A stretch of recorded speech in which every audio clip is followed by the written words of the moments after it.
కూటమి ప్రభుత్వం ముఖ్యమంత్రి నారా చంద్రబాబు నాయుడు రైతులపై పగపట్టినట్టు ఉన్నాడని మాజీ మంత్రి కాకాని గోవర్ధన్ రెడ్డి అన్నారు.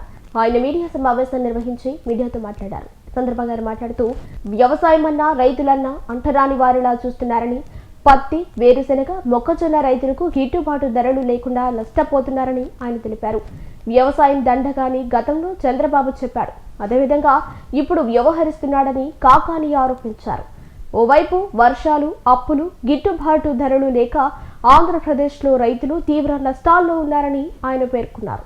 కూటమి ప్రభుత్వ విధానాలు చూస్తే అన్నదాతల మీద చంద్రబాబు నాయుడు గారు పగబట్టినట్టుగా వ్యవహరిస్తున్నాడు.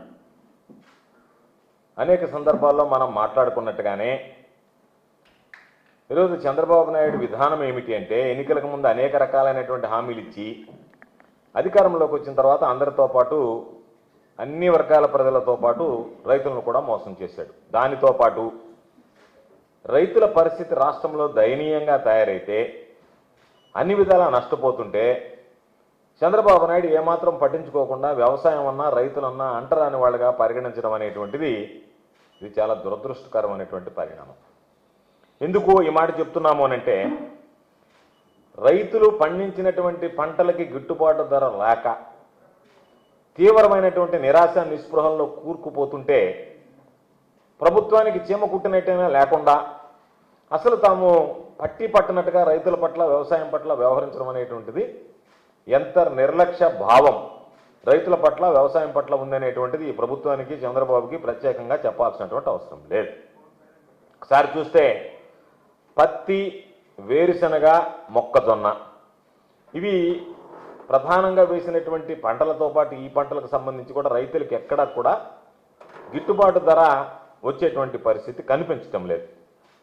ఒక పక్క ధరలు పతనమై రైతులు తీవ్రమైనటువంటి ఇబ్బందులు పడుతుంటే కనీసం వాళ్ళ కష్టాల గురించి పట్టించుకోకుండా పబ్లిసిటీకి ప్రాధాన్యం ఇస్తూ ఆర్భాటపు ప్రచారాలు చేసుకుంటూ లేనిపోనివన్నీ కల్పించుకుంటూ తనకు తాను చాలా గొప్పవాడనని చెప్పి ఆపాదించుకుంటూ ఇటు పరిపాలనని రైతులని పూర్తిగా గాలికి వదిలేసినటువంటి పరిస్థితి ఈరోజు మనం కూటమి ప్రభుత్వంలో చూస్తున్నాం. ఎందుకంటే చంద్రబాబు నాయుడు వ్యవసాయం దండగా అని గతంలో ఏ విధంగా అయితే రైతులను అవమానించాడో అదే పందాలో కొనసాగినట్టుగా అంతులేనటువంటి నిర్లక్ష్యం రైతాంగం పట్ల ప్రదర్శిస్తూ ఈరోజు ఏదైతే గతంలో ఉన్నటువంటి వ్యవస్థలు, జగన్మోహన్ రెడ్డి గారు ఏర్పాటు చేసినటువంటి వ్యవస్థలు, రైతులు హర్షించినటువంటి వ్యవస్థలు, గొప్పగా పనిచేసినటువంటి వ్యవస్థలు, వాటన్నిటినీ రద్దు చేస్తూ ఈరోజు అన్నదాతల ఇంట శోకాన్ని మిగిల్చినటువంటి సందర్భాలు ఉన్నాయి. కాబట్టి ఒక పక్క రాష్ట్రంలో వ్యవసాయం చేసేటువంటి రైతు ఏ పంట వేసినా సరే ఈరోజు నష్టాలే తప్ప గిట్టుబాటు ధర, కనీస గిట్టుబాటు ధర లభించేటువంటి పరిస్థితి లేదు. ఒక పక్క గిట్టుబాటు ధర లభించక ప్రభుత్వం నుంచి చేయూత కరువై రైతులు తల్లడిల్లిపోతున్నటువంటి పరిస్థితుల్లో అతివృష్టి, అనావృష్టి, వర్షాభావ పరిస్థితులు, ఓ పక్క రైతులు అప్పులు ఊబిలో కూలుకుపోయి ఆత్మహత్యల వైపు ఈరోజు మొగ్గు చూపించేటువంటి దుస్థితి అన్నపూర్ణ లాంటి ఆంధ్ర రాష్ట్రంలో ఏర్పడడం కూటమి ప్రభుత్వ వైఫల్యం అని చెప్పి ఈ సందర్భంగా తెలియజేస్తున్నాను. అందుకనే ఈరోజు జగన్మోహన్ రెడ్డి గారు ముఖ్యమంత్రిగా ఉన్నప్పుడు అనేక సందర్భాల్లో చెప్పాం, అనేక రకాలైనటువంటి వ్యవసాయానికి సంబంధించి కానీ రైతాంగానికి సంబంధించి కానీ విప్లవాత్మకమైనటువంటి సంస్కరణలు తీసుకొచ్చారు. ఆ సంస్కరణలు రైతులకి మంచి ఫలితాలను ఇచ్చాయి. ఆ వ్యవస్థలన్నింటినీ కూడా ఈరోజు ఒక్కొక్కటిగా చంద్రబాబు నాయుడు జగన్మోహన్ రెడ్డి గారికి ఎక్కడ పేరు వస్తుందో అనేటువంటి ఆలోచనతో వాటన్నిటినీ ఈరోజు అటకెక్కించడానికి చంద్రబాబు నాయుడు ప్రయత్నం చేస్తున్నాడు. ఎన్నో రకాలైనటువంటి హామీలు గుప్పించాడు. ఎన్నికలకు ముందు అనేక రకాలైనటువంటి హామీలు గుప్పించాడు. ఓట్లు దండుకున్నాడు. ఓట్లు దండుకున్న తర్వాత పట్టించుకోకుండా ఈరోజు గాలికి వదిలేశాడు. తుఫాన్లు వచ్చినా, వరదలు వచ్చినా వాటికి సంబంధించినటువంటి సహాయం అందించేటువంటి పరిస్థితి లేదు. గిట్టుబాటు ధరలకు సంబంధించి కానీ కనీస మద్దతు ధర దొరక్క ఈరోజు రైతులు ఇబ్బంది పడుతుంటే ఓ పక్క హామీలు అమలు చేయకుండా, రైతులను ఆదుకోకుండా అన్నదాతలకి గుండె కోత తీరనటువంటి శోకాన్ని ఈ ప్రభుత్వం మిగిల్చేటువంటి పరిస్థితి ఏర్పడింది. మొన్ననే చంద్రబాబు నాయుడు చెప్పాం, మరలా చంద్రబాబు నాయుడుకి ఒకసారి గుర్తు చేస్తున్నా, మొన్న గతంలో జగన్మోహన్ రెడ్డి గారు ఇచ్చినటువంటి పెట్టుబడి సాయం రైతు భరోసా అని పేరు మార్చి అన్నదాత సుఖీభవ అని చెప్పి చాలా ఆర్భాటంగా 175 నియోజకవర్గాల్లో 100 మంది ఎమ్మెల్యేలు వెళ్ళి దాన్ని ప్రారంభించండి అని చెప్పి పురమాయించాడు. చంద్రబాబు నాయుడు తెలుగుదేశం పార్టీ ఎమ్మెల్యేలు పచ్చ కండువాలు వేసుకుని పాపం ఆకుపచ్చ కండువాలు, పసుపచ్చ కండువ కాదు ఆకుపచ్చ కండువాలు వేసుకుని, అంటే చంద్రబాబు నాయుడు రైతుల్లాగా పాపం ఏదో లెక్చర్లు ఇచ్చాడు, ఏదో ప్రచారం చేసుకున్నాడు. చంద్రబాబు నాయుడు ఉద్దేశం ఏ విధంగా ఉంది అంటే, ఏదైనా చిన్న కార్యక్రమం ఏర్పాటు చేయడం, ఆ రోజు ఒక ఆకుపచ్చ కండువ వేసుకొని రావడం, ఆ ఆకుపచ్చ కండువ వేసుకొని రావడమే నేను రైతులకు ఇచ్చినటువంటి వరం, అది వేసుకోవడమే నేను రైతుల పాలిట ఉన్నానని చెప్పి భావం కలిగించడానికి ప్రయత్నం చేస్తున్నాడు తప్ప రైతులను ఆదుకోవాలన్నటువంటి తపన తాపత్రయం ఎక్కడా కూడా చంద్రబాబు నాయుడికి మచ్చుకు కూడా కనిపించడం లేదు. మేము గతంలో అనేక సందర్భాల్లో మాట్లాడాం, మరలా ఈరోజు చెప్తున్నాం. నువ్వు చెప్పినటువంటి హామీ రైతులకు సంబంధించి జూన్ 2024 నుంచి సూపర్ 6 అమలు చేస్తానని చెప్పావు. దాని ప్రకారం మొదటి సంవత్సరం 20,000, రెండో సంవత్సరం 20,000, 40,000 రూపాయలు బాకీ పడ్డావు రైతులకి. మొన్న 5,000 రూపాయలు వేసావు, అంతకుముందు 5,000 రూపాయలు వేసావు. 10,000 రూపాయలు వేసి ఈరోజు ఆ 10,000 రూపాయలకు సంబంధించి నువ్వు టముకు కొట్టుకుంటూ టామ్ చేసుకుంటూ దండోర వేసుకుంటూ తిరుగుతున్నావు తప్ప గతంలో ఇవ్వాల్సినటువంటి 20,000 ఏదైతే ఎగ్గొట్టావో దాని గురించి మీరు మాట్లాడటం లేదు. పచ్చ మీడియా మాట్లాడటం లేదు, నీ అనుకూల మీడియా మాట్లాడటం లేదు. ఈరోజు 10,000 రూపాయలు చేతిలో పెట్టి తానేదో చాలా ఉదారంగా వ్యవహరించినట్టుగా ఈరోజు రకరకాలుగా మరో 4,000 ఇస్తానని చెప్పి 6,000 ఎగ్గొడతానని చెప్పి ఒక సంవత్సరం ఎగ్గొట్టావు. దానికి సంబంధించి రైతులను పట్టించుకోవటం లేదు. దానితో పాటు ఈరోజు 10,000 రూపాయలు చేతిలో పెట్టావు, ఇంకొక 4,000 రూపాయలు చేతిలో పెడతామని చెప్పి మాట్లాడుతున్నావు. అంటే ఒక సంవత్సరం 20,000 ఎగ్గొట్టావు, నీ నోటితోనే కదా చెప్పావు. కేంద్ర ప్రభుత్వంతో సంబంధం లేకుండా 20,000 రూపాయలు ఇస్తానని చెప్పి ఈరోజు మరలా నువ్వు ఏ విధంగా నేను 14,000 ఇస్తాను కేంద్ర ప్రభుత్వంతో కలిపి 20,000 అంటావు. నోరే కదా, ఆ నోటితోనే కదా నువ్వు మాట్లాడావు. 20,000 రూపాయలు చేతిలో పెడతాను మీకు అని చెప్పి కేంద్ర ప్రభుత్వంతో కలిపిస్తానని చెప్పలేదు కదా, కేంద్ర ప్రభుత్వం కాకుండా ఇస్తానని చెప్పావు కదా, ఇచ్చి ఈరోజు ఎగ్గొట్టావు కదా. దానిలో మరలా 7 లక్షల మందికి ఎగనామం పెట్టావు కదా. మేము చెప్పినట్టుగా అనేక సందర్భాలు చెప్పాం. మొన్న నేను చెప్పినట్టు ఉండడానికి సమాధానం చెప్పానండి. ఎవరినైనా ఊరికేదో మాట్లాడటం, మా మీద దాడి చేయడం, మేము వ్యవసాయం అంటే అటు చేసామని చెప్పడం కాదు. నేను అడిగినటువంటి వాటికి మీరు సమాధానం చెప్పారా? ఆ రోజు వెబ్లాండ్లో నాన్ వెబ్లాండ్లో ఉన్నవి ఇచ్చాం. ఈరోజు వెబ్లాండ్లో ఉన్నవి తప్ప నాన్ వెబ్లాండ్లో అనుభవంలో ఉన్నటువంటి రైతుల భూములకు సంబంధించి మీరు ఇవ్వలేదు. ఒప్పుకుంటారా? ఇవ్వలేదు అని చెప్పి కౌలు రైతులకు మీరు ఇవ్వలేదు. ఎవరైతే అసైన్మెంట్ భూములు డీకేటీ భూములు ఉన్నాయో 6th కాలంలో 6వ కాలంలో ప్రభుత్వ భూములు ఉందో వాళ్ళకి మీరు ఎగ్గొట్టారు, ఎగనాం పెట్టారు. గతంలో జగన్మోహన్ రెడ్డి గారు ఇచ్చినటువంటి వారసులకు ఇచ్చేటువంటి అవకాశం ఏదైతే ఉందో వాళ్ళకి సంబంధించి ఆ రైతు పేరిట ఉన్నటువంటి ఎవరైతే రైతు ఉన్నాడో భూమి ఉన్నటువంటి రైతు, ఆ రైతు పేరిట ఉంటే ఆ రైతు చనిపోతే వాళ్ళ వారసులకు ఇచ్చేటువంటి వెసులుబాటు గతంలో మధ్యలో ఉండేది, దాన్ని ఎగ్గొట్టారు. కాబట్టి వీటన్నిటితో పాటు మీరు దానికి రీసర్వే చేసేటువంటి భూములకు సంబంధించి ఉన్నటువంటి వెబ్లాండ్ని హైడ్ చేసి వాళ్ళకి సంబంధించినటువంటి ప్రాసెస్లో ఉన్నాయని వాళ్ళకి ఎగ్గొట్టారు. కాబట్టి జగన్మోహన్ రెడ్డి గారు కౌలు రైతులకు ఇచ్చాడు, దేవాదాయ భూములకు సంబంధించి ఇచ్చాడు, అటవీ భూముల హక్కులకు సంబంధించి ఇచ్చాడు. అదేవిధంగా రైతులకు సంబంధించి ఎవరైతే భూమి అనుభవంలో ఉన్నారో నాన్ వెబ్లాండ్ కింద వాళ్ళకి అవకాశం ఇచ్చాడు, వారసులకు అవకాశం ఇచ్చాడు. దానితో పాటు వారం రోజుల ముందు నుంచి 10 రోజుల ముందు నుంచి గ్రీవెన్స్ పెట్టి ఆ గ్రీవెన్స్ ద్వారా వచ్చినటువంటి వాటిని పరిష్కరించి ఆ రోజుకు వాళ్ళ అకౌంట్లో జమ చేశాడు. మీరు ఏమీ లేకుండా 7 లక్షల మందికి ఎగ్గొట్టి ఎంతమంది రైతులు తగ్గించుకోవాలా, భారం ప్రభుత్వం మీద ఖజానా మీద భారం పడకుండా తమరు భోంచేయాలనేటువంటి ఆలోచన తప్ప రైతులను ఆదుకోవాలనేటువంటి ఆలోచన కనిపించలా. కాబట్టి ఇది తీరనటువంటి ద్రోహం చేయడం, రైతులను మోసం చేయడం, అన్యాయం చేయడం, భ్రమలు కల్పించడం తప్ప మరొకటి కాదు. కాబట్టి మీరు ఇచ్చినటువంటి ఏదైతే హామీలు ఉన్నాయో వాటిని అమలు చేయకుండా ఈరోజు నేను అన్నదాత సుఖీబాబు కింద బ్రహ్మాండంగా చేస్తున్నామని చెప్పి ఆత్మస్థుతి పరనిందతో చంద్రబాబు బ్రతుకుతున్నాడు అని చెప్పి ఈ సందర్భంగా ఒకసారి గుర్తు చేస్తున్నాం. మీకు ఈరోజు అన్నిటికీ సంబంధించినటువంటి రైతు భరోసా కేంద్రాలు ఉన్నాయి. విత్తనం నుంచి విక్రయం దాకా రైతులను చేయబట్టి నడిపించేటువంటి ఆ వ్యవస్థని దానికి పేరు మార్చి రైతు సేవా కేంద్రాలు అని చెప్పి ఈరోజు ఏది కావాలన్నా, విత్తనం కావాలన్నా, యూరియా కావాలన్నా, ఏది కావాలన్నా ఆ గ్రామంలో ఉండేటువంటి రైతు భరోసా కేంద్రాలు బాధ్యత తీసుకునేది. అక్కడ ఉన్నటువంటి విలేజ్ అగ్రికల్చర్ అసిస్టెంట్ ముందస్తు చర్యలు తీసుకునేటువంటి వాడు. రైతులకు సంబంధించి ఏమేమి ఇవ్వాలనేటువంటివి ఆ రైతు భరోసా కేంద్రాల ద్వారా ఇదిగో ఇన్ని ఎకరాలు పంట వేశారు అంటే అవసరమైనటువంటి పంట వేస్తున్నారంటే విత్తనం ఇచ్చేవాడు, పంట వేశారు అంటే యూరియా ఇచ్చేటువంటి వాడు. వాటికి సంబంధించినటువంటి వాడకాలు ఎంత ఈ సచివాలయ కేంద్రంలో ఈ రైతు భరోసా పరిధిలో అవసరం అనుకుంటే వాటిని ఏర్పాటు చేశాం. ఈరోజు రైతు భరోసా కేంద్రాలు నిర్వీర్యమైపోయి గ్రామ స్థాయిలో మీకు సమాచారం వచ్చేటువంటి పరిస్థితి లేదు. మరలా ఈరోజు పొలం అని చెప్పి రైతులు వెళ్ళి యూరియా కోసం, విత్తనాల కోసం క్యూలో నిలబడాల్సినటువంటి దుస్థితి మీ ప్రభుత్వంలో ఏర్పడింది. కాబట్టి ఈరోజు ఒకసారి చూడండి, మిర్చి దగ్గర నుంచి, పొగాకు దగ్గర నుంచి, కోకో దగ్గర నుంచి, మామిడి దగ్గర నుంచి, టమాటా దగ్గర నుంచి, ఆక్వా దగ్గర నుంచి, చివరికి ధాన్యం వరి దగ్గర నుంచి, మిగతా ఉన్నటువంటి పంటలు కూడా మామూలుగా శనగ లాంటివి దగ్గర నుంచి, మొక్కజొన్న దగ్గర నుంచి, చంద్రబాబు తినేటువంటి నేను అన్నం తినను, నేను చిరుధాన్యాలు తింటున్నాను, నువ్వు తినేటువంటి పెసలు, సజ్జలు, వాటికి కూడా ఈరోజు కనీస ధర లేకుండా పోయినటువంటి పరిస్థితి ఉందని చెప్పి మేము అనేక సందర్భాల్లో చెప్తున్నా. ఏమాత్రం మీరు పట్టించుకోకుండా రైతులు దీనస్థితిలో ఉన్నారు, రైతుల గురించి ఆదుకోండి, రైతుల గురించి పట్టించండి అంటే కనీసం వాళ్ళ గురించి పట్టించుకున్నటువంటి పరిస్థితి లేదు. ఈరోజు మేము చెప్తున్నాం, పత్తి రైతులు ఈరోజు ఎంత ఇబ్బందులు పడుతున్నారు. 3 తీతలు వచ్చేటువంటి పత్తి రైతు పాపం ఈరోజు ట్రాక్టర్తో దున్నేస్తున్నాడు అనంటే ఆ పత్తిని ఎంత దయనీయమైనటువంటి పరిస్థితులు ఈరోజు ఈ రాష్ట్రంలో ఉన్నాయి. పత్తి రైతు కంటికి కడివుడి వేడుస్తుంటే చంద్రబాబు నాయుడికి చీమ కుట్టినట్టైనా లేకుండా ఏదో జరిగిపోతుందిలే, 4 రోజులు మాట్లాడతారు, 4 రోజులు పత్రికలు రాస్తారు, 4 రోజులు అంటారు, వదిలేస్తారు అనేటువంటి ధోరణి తప్ప ఈరోజు 3 తీతలు ఉంటాయి పత్తికి సంబంధించి. దానికి సంబంధించి మొదటి తీతలు ఎంతో నష్టపడ్డారు. ఒక పక్క తీవ్రమైనటువంటి వర్షాలు, మోంతా తుఫానుకు సంబంధించినటువంటి పత్తికాయలు గుళ్ళిపోయి దిగుబడి తగ్గింది, నాణ్యత తగ్గింది. అటువంటి పరిస్థితుల్లో ప్రభుత్వం అన్ని విధాలు ఆదుకుంటుంది అనుకుంటే ఏమీ లేకుండా, ఏమీ చేయకుండా ఈరోజు ఎక్కడికక్కడ కోత విధించి మీరు మొన్న జరిగినటువంటి తుఫాన్లో ఏ విధంగా అంచనాలు తయారు చేశారు. పల్నాడు జిల్లాకు సంబంధించి 54,145 ఎకరాల్లో ఈరోజు నష్టం జరిగిందని చెప్పిన అంచనా వేస్తే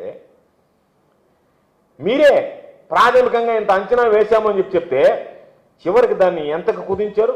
3,912 ఎకరాలు కుదిస్తారా?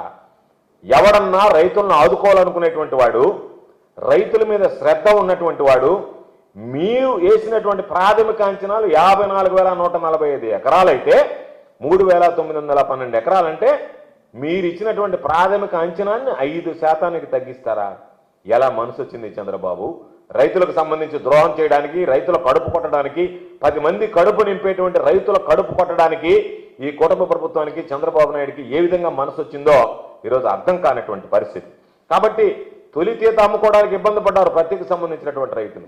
5,000కి తెగనమ్ముకున్నారు. నష్టాలు ఊపిలో పాపం దళారులు దోచుకున్నారు. కింటా 5,000 రూపాయలకి తెగనమ్ముకున్నటువంటి పరిస్థితి ఉంది. ఈరోజు ఎకరాకి 30,000 నుంచి 40,000 రూపాయలకు నష్టపోయి ఈరోజు ట్రాక్టర్లతో దులుకునేటువంటి దుస్థితి ఏర్పడితే కనీసం వాళ్ళ గురించి పట్టించుకునేటువంటి పరిస్థితి లేదు. పత్తి నష్టాలకు అమ్ముకుంటున్నామంటే ఈరోజు cotton corporation of India CCI వచ్చి అనేక రకాలైనటువంటి నిబంధనలు పెట్టి వాళ్ళకి 12 నుంచి 18% వరకు తేమ ఉన్న పత్తితో పాటు రంగు మారినటువంటిది కానీ, లేదా ఏదన్నా సరే వర్షానికి తడిసినటువంటి పత్తిని కానీ మేము కొనము. కాబట్టి నిబంధనల ప్రకారం మీరు CCI పెట్టినటువంటి నిబంధనలు చూస్తే మీరు దాని గురించి ఏమాత్రం పట్టించుకోకుండా, సడలింపవ్వకుండా దళారులకు దారాదత్తం చేయాలనేటువంటి ఆలోచనలో భాగంగా ఈరోజు CCI కూడా దళారుల పక్షాన నిలబడుతుందా, దళారులకు కొమ్ము కాస్తుందా, వాళ్ళతో కలిసి ఈరోజు రైతుల్ని ఇబ్బంది పెడుతుందా అనేటువంటి అనుమానం వస్తుంది. ఈరోజు ఎన్టీఆర్ జిల్లాలోనే దాదాపుగా 87,900 ఎకరాల్లో పత్తి సాగైంది. పత్తి రైతుల పరిస్థితి ఏంటి? ఎంత ఇబ్బంది పడుతున్నారు? వేలాది మంది రైతుల గోడును గురించి చంద్రబాబు పట్టించుకోకుండా ఈరోజు అంతా బాగుంది, అంతా బ్రహ్మాండంగా ఉంది అని చెప్పి ఈరోజు కేంద్ర ప్రభుత్వంతో నీకు భాగస్వామ్యం ఉంది. కాటన్ కార్పొరేషన్ ఆఫ్ ఇండియాకి సంబంధించి, CCIకి సంబంధించినటువంటి నిబంధనల్ని ఏదైనా సరే వాటిని కాస్త సడలింపించైనా సరే రైతులను ఆదుకోవాల్సినటువంటి బాధ్యత మీ మీద ఉంటే ఈరోజు దాని గురించి మీరు పట్టించుకునేటువంటి పరిస్థితులు లేరు. ఒక పక్క రైతులు పత్తికి సంబంధించి ఎన్ని ఇబ్బందులు పడుతున్నారనేటువంటి పుంకాలకు వస్తున్నాయి. సరే, దాన్ని పక్కన పెడదాం. అరటి రైతులకు సంబంధించి ఈరోజు అరటి రైతులకు సంబంధించి మేము చెప్పడం కాదు, మీ అధికార కరపత్రిక ఈనాడు మీకు సంబంధించి బాకా ఊదేటువంటి పత్రిక, మామూలు పత్రిక కాదు. మీకు నిద్ర లేస్తే బాకా ఊదేటువంటి పత్రిక. అది చూడండి, ఆ క్లిప్పింగ్ మీరే చూడండి. ఏమని రాశారు? కిలో రూపాయి, అరటి కిలో రూపాయి, టన్ను 1000 రూపాయలు. పక్కనే పశువులు వేసేటువంటి ఫోటో కూడా వేసాడు ఈనాడు. కనీసం చంద్రబాబు నాయుడు కనులు పెద్దలైతే పాపం ఈనాడు పత్రిక కూడా ఏదో రాశాం అర్థమైనటువంటివన్నీ కనీసం 1% అన్న రాయకపోతే బాధపడతారు కదా ప్రజలు, మనల్ని ఏదన్నా మరీ పట్టించుకోరేమో రైతులని చెప్పి వేసినటువంటి ఆర్టికల్. మామూలుగా 1000కి వేసినటువంటి ఆర్టికల్. కిలో అరటి రూపాయి అంటే కనీసం ఈ ప్రభుత్వానికి ఏమైనా రైతుల పట్ల ఎంత శ్రద్ధ ఉంది అనేటువంటిది ప్రత్యేకంగా చెప్పాలి. చెట్ల మీద కాయలు వదిలేస్తున్నారు, పంటని ట్రాక్టర్లతో దున్నేస్తున్నారు, పశువులకు మేతగా వేస్తున్నారు. వైఎస్ఆర్ కడప, అనంతపురం జిల్లాలకు సంబంధించి ఎక్కువగా సాగు చేస్తే ఆ 2 జిల్లాలన్నా దాదాపుగా 60,000 ఎకరాల అరటి సాగు చేస్తే ఆ అరటి సాగుకు సంబంధించినటువంటి రైతులు పొలం అని చెప్పి ఏడ్చి ఈరోజు వాటిని కోసి తీయడానికి కూడా కూలి డబ్బులు కూడా మిగిలినటువంటి పరిస్థితుల్లో ఈరోజు 2,000 రూపాయలు ఉన్నటువంటిది 1000 రూపాయలకు పడిపోతే దళారులు ఆ విధంగా దోచుకుంటూ ఉంటే, మార్కెట్లో ఏమో రేటు ఉంటే ప్రభుత్వం చోద్యం చూస్తూ పట్టించుకోకుండా నాటకాలు ఆడుతుంటే ఇంత దారుణమైనటువంటి పరిస్థితి ఎప్పుడన్నా ఉండిందా? అరటిల గురించి ఇంత దారుణంగా ఉంటే మీ మంత్రి సరే సమీక్షించడో, మీ మంత్రిని వదిలేశారు. వ్యవసాయ శాఖ మంత్రి ఎవరంటే ఆంధ్ర రాష్ట్రానికి పేరు ఊరికి గుర్తు రావడంలో, రైతులకు గుర్తు రావడంలో, ప్రజలకు గుర్తు రావడం. సరే, ఏ మంత్రి కూడా గుర్తు రావడం అది వేరే విషయం. వ్యవసాయ శాఖ మంత్రి అంటే అసలు గుర్తు రాకుండా పోయాడు. ఆయన పనంతా ఆయన పనిలో ఉండాడు. ఆ మేనేజర్ని వాళ్ళని కూడా మీరు పోయి రైతులకు సేవ చేయమని చెప్పేటువంటి పరిస్థితుల్లో వ్యవసాయ శాఖ మంత్రి లేడు. మీరు ఏదన్నా నాకు మధ్యవర్తిగా వ్యవహరించి నాకేదన్నా ఉంటే మీరు 10 రూపాయలు మిగిల్చేటువంటి వ్యాపారం చూడండి అని చెప్పిన ఆలోచనలో ఆయన ఉన్నాడు. ఆ లావాదేవీలు మాట్లాడుకోవడానికే పాపం అచ్చెన్నాయుడు గారికి టైం లేదు. అటువంటి పరిస్థితుల్లో ఈరోజు చంద్రబాబు నాయుడు సంబంధించి కనీసం ఒక్క సమీక్ష కూడా జరపకుండా, సమీక్ష జరిపితే వాళ్ళని ఆదుకోవాలా? సరే, ఆదుకోవాలని అబద్ధాలు చెప్పడం తప్ప ఆదుకున్నటువంటి పరిస్థితి లేదు. ఇంతకుముందు కూడా చూసాం, మిర్చికి సంబంధించి కానీ మామిడికి సంబంధించి కానీ నోరు తెరిస్తే ఎన్ని రకాలైనటువంటి అబద్ధాలు చెప్పాలని రకాలైనటువంటి అబద్ధాలు చెప్పి ఆల్ వెల్ అంతా బాగుందని చెప్పి అందరిని ఆదుకున్నామని చెప్పి 2 మాటలు చెప్పడం తప్ప ఆదుకున్నటువంటి పరిస్థితి లేదు. కనీసం రైతులకు సంబంధించి సమీక్ష కూడా పెట్టలేదు ఇంతవరకు. దాని గురించి సమీక్షించలేదంటేనే చంద్రబాబు నాయుడికి రైతులంటే ఎంత యావగింపు అనేటువంటిది ప్రత్యేకంగా చెప్పాల్సినటువంటి అవసరం లేదు. మేము చెప్తే ఏమో మీరు రాజకీయ ఆరోపణలు అంటారు. సాక్షి పేపర్లు ఏదైనా రాసేమో వాటి గగ్గోలు పెడితే వాళ్ళకి ఏమైనా ఉంటే నోటీసులు ఇస్తారు. ఈ రోజు మేము అడిగేటువంటిది ఇది వాస్తవమా కాదా, ఇది మీ పత్రిక ధృవీకరించిందా లేదా, దాని మీద ఏం చర్యలు తీసుకున్నారో ఒకసారి చెప్పండి. అదేవిధంగా ఈరోజు శనగకు సంబంధించి ఇంతకన్నా దారుణమైనటువంటి పరిస్థితులు ఉన్నాయి. అన్ని పేపర్లు ఈరోజు దాని గురించి రాస్తున్నాయి. దిక్కు తోచని శనగ రైతు అని చెప్పి ప్రజాశక్తి లాంటి పేపర్లు ఈరోజు ప్రధానంగా ప్రచురిస్తున్న రైతులకు సంబంధించి వాళ్ళ లక్షలాది క్వింటాల శనగ నిల్వలు ఈరోజు కోల్డ్ స్టోరేజ్లో మగ్గిపోతున్నా వాటి గురించి పట్టించుకునేటువంటి నాదుడు కరువయ్యాడు. పట్టించుకునేటువంటి ప్రభుత్వం లేదు. కాబట్టి ఈనాడులో మాత్రం రైతులకు సంబంధించినటువంటి చంద్రబాబు ఆదుకున్నాడంట ఫేక్ వార్తలు రాయడం కాదు, ఫేక్ వార్తలతో కాలం గడపడం కాదు.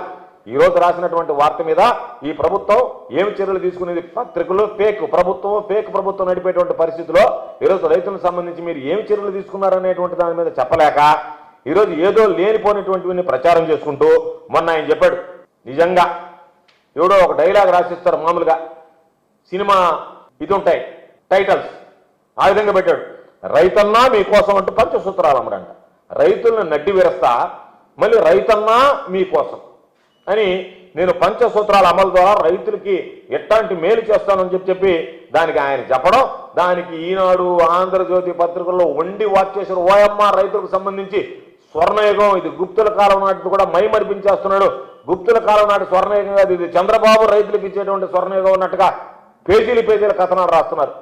మేము అడిగేది, నాయనా నువ్వు ఇచ్చేటువంటి దానిలో ఈరోజు ఏదైతే చెప్పావో మేము పంచసూత్రాలు అనుకోవటంలే, పంచక్షోభలు అనుభవిస్తున్నారు రైతులు, వాటికి సమాధానం చెప్పి మేము అడిగినటువంటి దానికి సమాధానం చెప్తే ఆ తర్వాత నువ్వు రైతన్న కోసం మీరు ఏ విధంగా చేస్తారనేటువంటిది, రైతన్నా మీకోసం అని చెప్పి కాదు, రైతన్నకు నువ్వు ఏమి చేసావు అనేటువంటి దాన్ని మేము అడుగుతున్నాం. ఏమి చేయబోతున్నావు దాని మీద చెప్పు తప్ప నేను పంచసూత్రాల ద్వారా రైతులను ఆదుకుంటాను. మొదటిది మేము అడిగేటువంటి పంచక్షోభాలను పెట్టాం. దాంట్లో మొదటిది మేము అడిగేది ఏదైతే పెట్టుబడి సాయం ఉందో అది మొదట 20,000 ఇవ్వకుండా ఇప్పటికైనా వడ్డీతో సహా ఇస్తావా? మొదటి సంవత్సరంలో ఇవ్వాల్సినటువంటి 20,000, రెండో సంవత్సరంలో 20,000 ఇస్తావా? 10,000 ఇచ్చి సరిపెట్టావు, మరో 4,000 ఇస్తానని చెప్తున్నావు అంటే 6,000 ఎగనాం పెడుతున్నావు. 7 లక్షలకు సంబంధించినటువంటి రైతులు కోత విధించావు. కాబట్టి మొదటి క్షోభ ఈరోజు నువ్వు తీసుకున్నటువంటి అన్నదాత సుఖీభవ సమర్థవంతంగా అమలు చేస్తావా, చెయ్యగలవా అనేటువంటి దాని మీద నువ్వు సమాధానం చెప్పు. రెండోది, రైతులకు సంబంధించి జగన్మోహన్ రెడ్డి గారు ఇచ్చినటువంటి ఉచిత పంటల బీమా రద్దు చేశావు. ఆ పంట బీమాని తిరిగి పునరుద్ధరిస్తావా? ఈరోజు కేవలం 19 లక్షల మంది ఉన్నారు. కాబట్టి ఎవరైతే బ్యాంకులో లోన్లు తీసుకున్నారో వాళ్ళు మాత్రమే బ్యాంకు నిబంధనల ప్రకారం ప్రీమియం చెల్లించారు. మిగతా వాళ్ళని ఆదుకునేటువంటి పరిస్థితులు లేవు. రైతులకు చట్టకోపం పెట్టేశావు. ఈరోజు వాళ్ళకి బీమా వచ్చేటువంటి పరిస్థితి లేదు. గతంలో బీమా తీసుకున్నటువంటి వాళ్ళు ఈరోజు ఇబ్బంది పడుతున్నారు. కాబట్టి దాన్ని ఆదుకునేటువంటి పరిస్థితి ఉందా? ఇది రెండో క్షోభ. దీని క్షోభ తీర్చేదానికి నువ్వు పరిశీలిస్తావా? మూడవది, గిట్టుబాటు ధర లేక దైన్యమైనటువంటి పరిస్థితుల్లో రైతులు ఉన్నారు. వాళ్ళని ఆదుకోవడానికి గతంలో జగన్మోహన్ రెడ్డి గారు ఉన్నప్పుడు సీఎం యాప్ ద్వారా comprehensive monitoring of agricultural procurement and price, ఏదైతే రైతులకు సంబంధించినటువంటి ఎంత ప్రైస్ ఉంది, ఎంత ప్రొక్యూర్మెంట్ తీసుకోవాలనేటువంటి దాని మీద సీఎం యాప్ ద్వారా నిరంతరం పర్యవేక్షించాం. ఎక్కడన్నా అవసరం అనుకుంటే వెంటనే ప్రభుత్వమే దానికి సంబంధించి రంగప్రవేశం చేసి 3,000 కోట్ల రూపాయల ధరల స్థిరీకరణ నిధితో దానికి సంబంధించినటువంటి రైతుల దగ్గర గిట్టుబాటు ధర కల్పించేందుకు ప్రయత్నం చేశాం. దాని మీద చర్యలు తీసుకుని ఆ సీఎం యాప్ను పునరుద్ధరించి అదేవిధంగా రైతులకు గిట్టుబాటు ధర వచ్చేటువంటి విధంగా రైతులను ఆదుకుంటావా? నాలుగోది, ఏదైతే ఆర్బీకేలు ఉన్నాయో వాటిని నిర్వీర్యం చేశావు. ఈరోజు రైతులు పడరానటువంటి పాటలు పడుతున్నారు. కాబట్టి ఆర్బీకేలకు పునరుజ్జీవనం ప్రసాదిస్తావా? విత్తనం నుంచి పంట విక్రయం దాకా రైతులను చేయబెట్టి నడిపించినటువంటి వ్యవస్థని ఈరోజు మరలా నువ్వు పునరుద్ధరించడానికి నీకు మనసు వస్తుందా? ఐదోది, ఈరోజు రైతులు ఆత్మహత్యలు చేస్తున్నారు, యూరియా దొరక క్యూలో నిలబడుతున్నారు, నకిలీ విత్తనాలు మార్కెట్లో పెరిగిపోయాయి. వాటికి సంబంధించి గతంలో నకిలీ విత్తనాలకు సంబంధించి ఎక్కడెక్కడ ప్రయోగశాలలు ఏర్పాటు చేసాం, ల్యాబ్స్ ఉన్నాయి, వాటన్నిటిని ఈరోజు నిర్వీర్యం చేశావు. కాబట్టి ఆ ల్యాబులను పునరుద్ధరించి నకిలీ విత్తనాల దగ్గర బారి నుంచి రైతులను కాపాడి యూరియా సమృద్ధిగా అందించి క్యాన్సర్లు నేను అన్నం తిన్నాను, చంద్రబాబు నాయుడు అన్నం తినడు, చంద్రబాబు నాయుడుకి అన్నం తినాల్సినటువంటి అవసరం లే, చంద్రబాబు నాయుడు డ్రై ఫ్రూట్స్ తినగలడు, కానీ రైతులందరూ పాపం డ్రై ఫ్రూట్స్ తినలేరు. కాబట్టి పేదవాడు డ్రై ఫ్రూట్స్ తినలేడు కాబట్టి నేను అన్నం తిన్నాను, నేను రైస్ తినడం మానేశాను అన్నాడు చంద్రబాబు. చంద్రబాబుకి ఆ శక్తి ఉంది, ఆ స్తోమత ఉంది. ఒకవేళ 2 ఎకరాలు ఉన్నా దాని మీద గణనీయమంటి ఫలితాన్ని సాధించి 2 లక్షల కోట్లకు ఎగబాకినటువంటి వాడికి అన్నం తినాల్సినటువంటి అవసరం లేదు, డ్రై ఫ్రూట్స్ తినగలడు. ఒకసారి చెప్తున్నాడు కదా, మీరందరూ కూడా ఒక పూట ఫిష్ తినండి, ఒక పూట చికెన్ తినండి, ఒక పూట గుడ్డు తినండి, మంచి ప్రోటీన్ భోజనం తినండి అంటే రైతులకు సంబంధించి వాళ్ళ నడ్డి విరిచి నువ్వు బ్రహ్మాండమైనటువంటి ప్రోటీన్ భోజనం పెట్టమంటే రైతుల అన్నదాతకు సంబంధించినటువంటి ఆక్రందనలో పక్కుంటే నేను అన్నం తిన్నాం, మీరు చేప గుడ్డు ఇది తినండి అని చెప్పి అందరికీ సూచనలు ఇచ్చి ఏదన్నా అంటే దానికి యూరియా ఎక్కువ వేస్తే క్యాన్సర్ వస్తుందని చెప్పి రైతులను ఆదుకోవాలనేటువంటి ఆలోచన లేకుండా ఒక విధ్వంసకారుడు ముఖ్యమంత్రి అయితే రైతుల పాలిట ఏ విధంగా ఉంటుంది అనేటువంటి దానికి ఈ పంచక్షోభాలు ఒక నిదర్శనం అని చెప్పి మీకు తెలియజేస్తున్నా. అందుకని రైతులకు సంబంధించి నువ్వు చెప్పేటువంటి కళ్ళబల్లి మాటలు నమ్మేటువంటి పరిస్థితుల్లో ఎవరు లేరు. మేము చంద్రబాబుని కోరుకునేది ఇన్ని రోజులు నువ్వు నాటకాలు ఆడావు కాబట్టి ఇకనైనా సరే కళ్ళు తెరవాలి. ప్రత్యేక విమానాల్లో షికారులు చేయడం మాని హెలికాప్టర్లో పంట నష్టం అంటే ఊరికి ఎట్లా హెలికాప్టర్లు తిరిగేసి అయిపోయింది, నేను మొత్తం పంట నష్టాన్ని చూసి రైతులందరినీ ఆదుకోవాలనేటువంటి ఆలోచన ఉందని చెప్పి ఒక ప్రెస్ మీట్ పెట్టడం, దానివల్ల ఏదో అయిపోయిందని చెప్పి నువ్వు మాట్లాడడం కాదు. క్షేత్రస్థాయిలో రైతన్న గోడును చూసి వాళ్ళకి అండగా నిలవాలని చెప్పి ఈరోజు వైఎస్ఆర్ కాంగ్రెస్ పార్టీ డిమాండ్ చేస్తుంది. గతంలో జగన్మోహన్ రెడ్డి గారు ముఖ్యమంత్రిగా ఉన్నప్పుడు ఏదైనా ప్రకృతి వైపరీత్యాలు జరిగితే మేము ఏ విధంగా ఆడుకున్నామో ఒకసారి చూడండి. కాబట్టి దానితో పాటు రైతులను ఆదుకోండి. అదేవిధంగా తొలి ఏడాది ఎగ్గొట్టినటువంటి రైతు భరోసా సొమ్ము ఏదైతే ఉందో గతంలో జగన్మోహన్ రెడ్డి గారి ప్రభుత్వంలో 2014-19 మధ్య ఏ విధంగా ఇచ్చామో చివరి సంవత్సరంలో మేము గుర్తించినటువంటి కనీసం 53,58,000 మంది ఎవరైతే ఉన్నారో వాళ్ళలో 7 లక్షలను కోత పెట్టారో వాళ్ళందరినీ కోత పెట్టకుండా పూర్తిగా సంపూర్ణంగా మొదటి సంవత్సరం మీరు ఇవ్వాల్సినటువంటిది వడ్డీతో కలిపి 2వ సంవత్సరం కూడా 20,000 రూపాయలు జమ చేసి దాన్ని మొత్తం రైతాంగానికి అందించాలనేటువంటిది మా డిమాండ్. అదేవిధంగా ఆర్బీకేలకు సంబంధించి నిర్వీర్యం చేయకుండా జగన్మోహన్ రెడ్డి గారికి పేరు వస్తుందేమోననేటువంటి ఆలోచనతో వాటిని ఆ వ్యవస్థని నాశనం చేయకుండా మరలా పూర్వ వైభవం తీసుకొచ్చి రైతులకు అండగా నిలిచేటువంటి కార్యక్రమాన్ని చేపట్టండి అని చెప్పి కోరుతున్నాం. ఉచిత పంటల బీమా కేవలం 19 లక్షల మందికే పరిమితం చేయకుండా అర్హులైనటువంటి వాళ్ళందరికీ కట్టలేనటువంటి రైతులకి ప్రీమియం మీరే భరించి వాళ్ళకి సంబంధించినటువంటి ఆ ఉచిత పంటల బీమా జగన్మోహన్ రెడ్డి గారు ఏదైతే చెప్పాడో దాన్ని కొనసాగించమంటున్నాం. గతంలో ఉన్నటువంటి సాంప్రదాయం జగన్మోహన్ రెడ్డి గారు తీసుకొచ్చినటువంటి ఒక వినూత్నమైనటువంటి సాంప్రదాయం ఏదైనా రైతులు పంట నష్టపోతే అదే సీజన్ ముగిసే లోపల ఏదైతే ఇన్పుట్ సబ్సిడీ ఉందో దానిని గిట్టుబాటు ధర లేనటువంటి వాళ్ళకి మనం కూడా ఇన్పుట్ సబ్సిడీ అందించి ఆ గతంలో ఉన్నటువంటి ఆ ఏదైతే ఆయన తీసుకొచ్చినటువంటి ఒక వినూత్నమైనటువంటి కార్యక్రమం ఆ ప్రయోగం ఈరోజు ఫలించింది. రైతులు సంతోషంగా ఉన్నారు. ఇప్పటికే దాదాపుగా 600 కోట్ల పైన బకాయిలు ఉన్నాయి. మొన్న వచ్చినప్పుడు ఆ బకాయిలు ఎక్కువై ఉంటాయి. వాటిని కూడా సీజన్ ముగిసే లోపల చెల్లించేటువంటి గతంలో ఉన్నటువంటి ఆ సాంప్రదాయాన్ని కొనసాగించే విధంగా చర్యలు తీసుకోవాల్సిందిగా కోరుతున్నాం. ఏదైతే 10,778 రైతు భరోసా కేంద్రాలు జగన్మోహన్ రెడ్డి గారు ఏర్పాటు చేశారో వాటిని పునరుద్ధరిస్తే రైతులకు ఉన్నటువంటి ప్రధానమైనటువంటి సమస్య వెళ్ళిపోతుంది.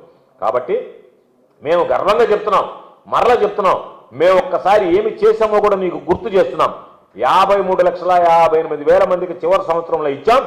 మా హయాంలో వైఎస్ఆర్ కాంగ్రెస్ పార్టీ హయాంలో జగన్మోహన్ రెడ్డి గారి ముఖ్యమంత్రిగా రైతులకు సంబంధించి 34,288 కోట్ల రూపాయలు రైతు భరోసా ద్వారా పెట్టుబడి సహాయం అందించాం.